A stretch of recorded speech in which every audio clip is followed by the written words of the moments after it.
Welcome. My name is Bill Taylor, Assistant Dean for Undergraduate Affairs.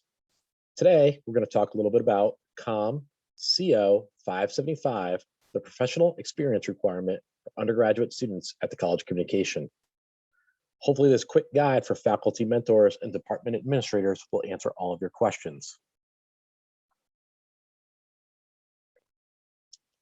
Here is a list of the agenda for today. All the items that we'll go over, ranging from what is CO 575, what are some of the pre-existing approved courses and experiences, other appropriate experiences, the approval and registration process, semester deadlines, talk a little bit about internships for academic credit, and then a slide to tell you where to pose your questions. CO 575 is a zero credit, ungraded, and repeatable program that all undergraduate students must take at least once. There's no prerequisite beyond being an enrolled student. It's a professional experience opportunity where students can apply their curricular and extracurricular knowledge and skills to the communication industry. It's a graduation requirement for all undergraduate students who entered BU as first-year students or freshmen in the fall 2018 and beyond, and for students who entered Boston University as transfer students in the fall 2020 and beyond. It's faculty mentor approved, and it's put on a student record by their academic department. There are several pre-existing approved courses and experiences that should qualify for CO 575. You'll see many of those listed on your screen. I'd encourage for the instructor of record for any of the pre-existing courses that should qualify for CO 575, ask those students to meet with their faculty mentors to receive CO 575 credit concurrently with your course. You'll see the full list here. There's some existing extracurricular activities at BU that faculty mentors should approve too. Those might include working for the BU News Service, Daily Free Press, Patriot League Network. There are other appropriate experiences that may qualify for CO 575 credit. I think one of the most popular things that we'll see is students will be seeking credit for internships that are non-academic credit bearing. So meaning that they are not necessarily tied to CM 471, the internship, or the film and TV internship, or the journalism internship courses. We encourage students at all academic levels to pursue internships. CO 575 is open to first-year students, sophomores, juniors, and seniors. Many companies and organizations require students to receive some type of college credit to be eligible to participate in their internship programs. Just as a reminder, our 2 and 4 credit academic internships through the academic departments have course prerequisites. They also require junior or senior standing.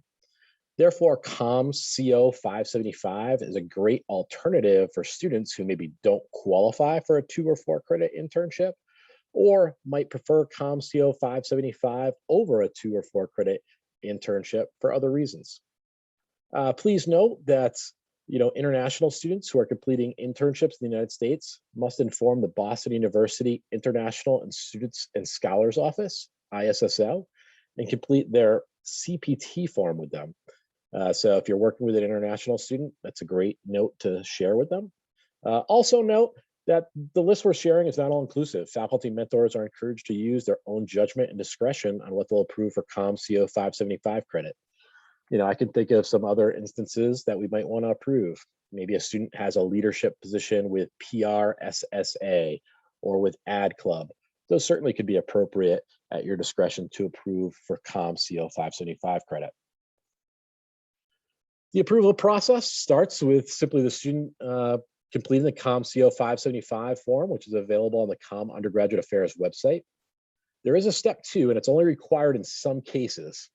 The student must provide a 1-page pitch of their professional experience to their faculty mentor if it is not among the pre-existing approved courses that's on the form itself, or if it is not an academic internship credit. So if they're trying to seek CO 575 credit for an internship that's not going to be tied to CM 471 or FT 493, 494, JO 411, 412, 413.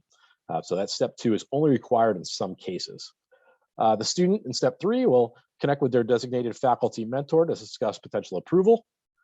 If approved, the faculty mentor will sign and date the COM-CO 575 form. Registration, though, in step 5 here is not complete until the form is returned to their academic department. The student is responsible to send the form to the appropriate academic department to, again, process the approval and get the registration added to their semester record. Definitely encourage faculty members to help in that process and push the students in the right direction there. Again, kind of going back to a note here at the bottom, if the student was required to complete step 2 in the process, we also ask that they submit a 1-page summary of their experience at the end of the semester. It has to include the student's full name and BUID number, the professional experience supervisor's name and contact information, and submit just that 1-page summary of their experience to COM Undergraduate Affairs. In these cases, if they do not submit that 1-pager, we have to remove that CO 575 credit from their academic record, and it doesn't satisfy the graduation requirement. Semester deadlines. The professional experience COM-CO 575 can be registered on a student's record in either the fall, spring, or summer semester. The students must be registered for COM-CO 575 during the semester that they are participating in the professional experience. The deadline to add it corresponds with the W-drop deadline for that particular semester. So in the fall, generally that deadline is in early November. In the spring, it's generally in early April. And in the summer, it's generally in late July. You can see the semester dates on the university calendar. Internships for academic credit. Internship coordinators, as you meet with students and register them for 2 or 4 credit internships, please strongly encourage them to also seek COM-CO 575 credit with their faculty mentor concurrently. Also note that in the summertime, particularly, many students will prefer receiving COM-CO 575 credit as opposed to a 2 or 4 credit internship for financial reasons. To register for a summer 2 credit internship, it costs about $1,500. To register for a summer 4 credit internship, it costs about $3,000. And to register for the summer 0 credit 575, it only costs about $60. So there might be a financial incentive for students to choose COM-CO 575 over a 2 or 4 credit internship. Unfortunately, you have to note that we cannot provide academic credit for internships completed over the summer on a student's following fall semester record. The university does not allow us to do this. If you have questions about any of this, please refer to your academic departments. They should be able to help you out. Also, keep in mind that the COM Undergraduate Affairs teams have academic advisors who are designated as department liaisons to answer questions for faculty about any advising questions that they have. You can see the advisors' names and their contact emails on the form here. I hope all of you have a great day, and I appreciate your time and attention. Also really appreciate you working with our students on COM-CO 575. Thanks so much, and have a good one.